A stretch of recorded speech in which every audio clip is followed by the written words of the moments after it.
Assalamualaikum warahmatullahi wabarakatuh. Apa kabar semuanya? Untuk kalian para pejuang garis 2, masih semangat untuk memperjuangkan apa yang kalian cita-citakan? Bagaimana dengan Riyadhah W40-nya? Semoga masih diberikan kelancaran, keistiqomahan, sampai hajat teman-teman bisa terkabul.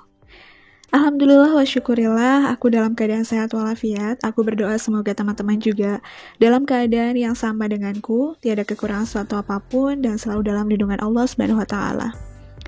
Terima kasih buat teman-teman yang udah selalu setia buat nonton video-video aku.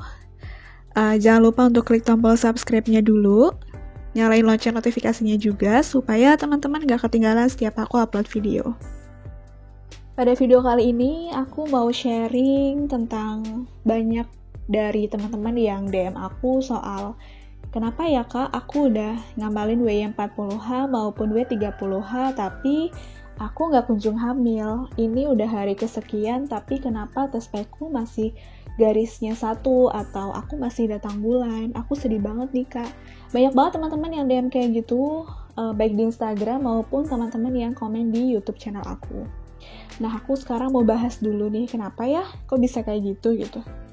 Sebenarnya apa yang salah, dan kenapa aku nggak bisa hamil-hamil lagi gitu. Semoga teman-teman bisa simak video ini sampai habis ya. Gini loh teman-teman, menurut aku kayak gini. Kita itu manusia, kadang tidak siap dengan dua kemungkinan yang akan kita dapatkan ketika kita mengusahakan sesuatu. Apa itu? Yang pertama, kita nggak siap dikasih ujian dulu, baru cita-cita kita terkabul. Yang kedua, kita dikabulin dulu doanya, baru setelah itu ada ujian. Nah, sekarang adalah fase di mana teman-teman dikasih ujian dulu, baru nanti insya Allah akan dikabulkan hajat teman-teman. Meskipun dikabulnya itu lama gitu ya. Kita nggak siap dengan hal itu. Kita manusia pengennya tuh apa yang kita pengenin ya udah tercapai. Tapi kan siapa kita yang ngatur-ngatur Allah? Siapa kita untuk maksa-maksa Allah supaya cepat kabulin doa kita? Kita nggak bisa ya namanya maksa Allah untuk cepat kabulin doa kita. Sementara kita aja juga banyak berbuat dosa dan jarang banget yang namanya minta ampunan sama Allah. Kita manusia itu tugasnya hanyalah beribadah. Kita tugasnya berdoa dan berikhtiar. Dan hanya Allah yang tahu kapan doa kita itu akan diijabah.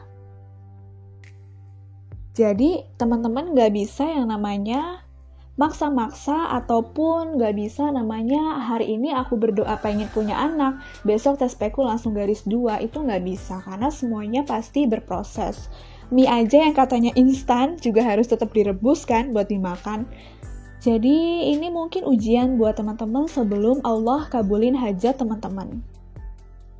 Mungkin nih sekarang tuh Allah lagi kasih ujian ke teman-teman, atau mungkin Allah tuh lagi kasih rezeki-rezeki lain yang diminta sama teman-teman di waktu lampau. Misalnya dulu teman-teman berdoa pengen kerja di tempat yang A misalnya, sekarang teman-teman udah kerja di tempat yang A. Nah, teman-teman lupa tuh akan nikmat yang kayak gitu. Coba ditelisik lagi, sebenarnya ada nggak sih rezeki-rezeki lain yang kita tuh sebenarnya dari dulu pengen dan baru dikabulin sekarang gitu. Pasti dong ada hikmahnya lah dari semua doa teman-teman yang udah teman-teman doakan gitu. Nggak mungkin nggak ada, pasti ada lah. Kadang kita tuh terlalu fokus sama apa yang kita pengenin sekarang. Contohnya kita pengen hamil, kita terlalu fokus sama hasil itu, sementara hasilnya tuh masih belum hamil, masih tes PEKnya garis 1, sehingga rezeki-rezeki lain yang sebenarnya teman-teman dapatkan itu diabaikan. Sekarang aku mau ngingetin lagi buat teman-teman, sebenarnya tujuan teman-teman pengen hamil itu apakah? Pengen diberikan keturunan, pengen punya anak, tapi pengen punya anaknya itu maksudnya adalah sebagai pembuktian kepada orang lain bahwa teman-teman bisa hamil. Mungkin doanya itu harus dirubah ya.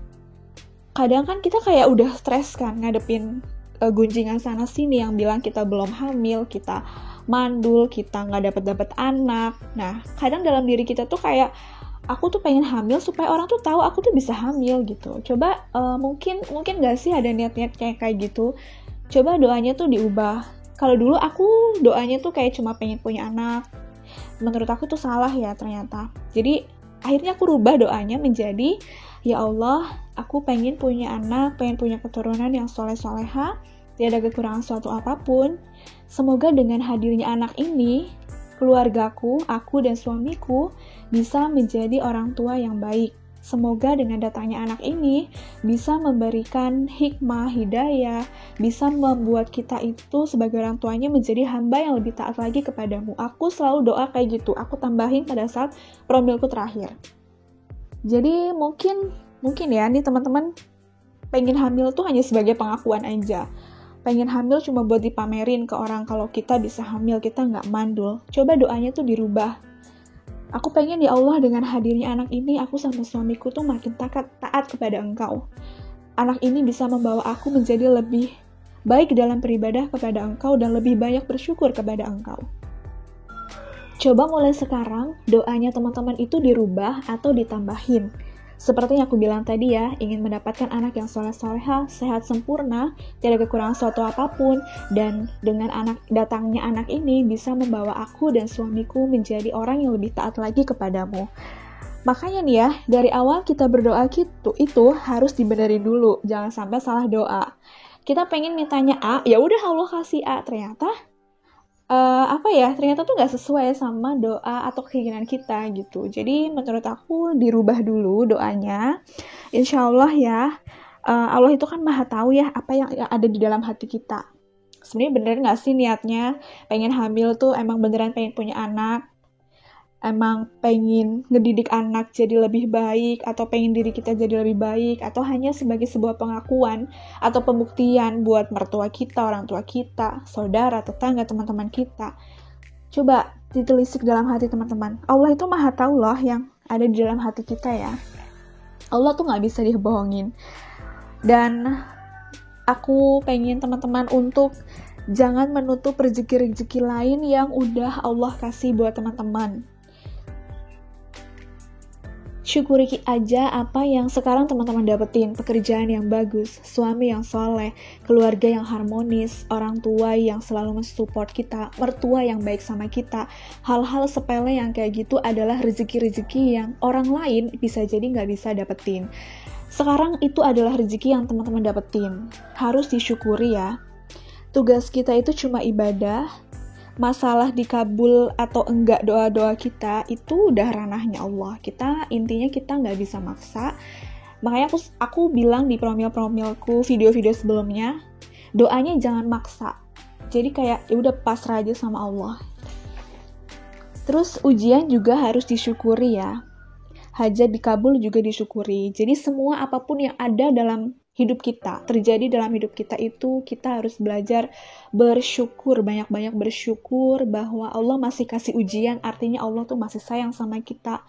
Allah belum kabulin hajat kita, mungkin kitanya masih banyak dosa, kitanya masih belum pantas untuk mendapatkan apa yang kita hajatin gitu. Coba teman-teman dirubah mindsetnya, dirubah pikirannya gitu ya, untuk bisa menjadi lebih ikhlas.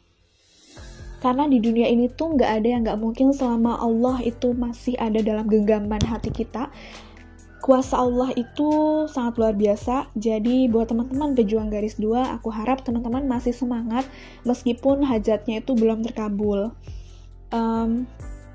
Pokoknya teman-teman jangan berhenti untuk berusaha dan pasrahin aja semuanya sama Allah. Happy terus, jalanin aja yang ada sekarang, syukuri apa yang ada sekarang. Terima kasih buat teman-teman yang udah simak videonya sampai habis. Semoga videoku bermanfaat. Terima kasih juga udah subscribe channel aku. Jangan lupa untuk share video ini ya supaya lebih bermanfaat untuk teman-teman yang lain. See you on the next video. And wassalamualaikum warahmatullahi wabarakatuh. Bye-bye.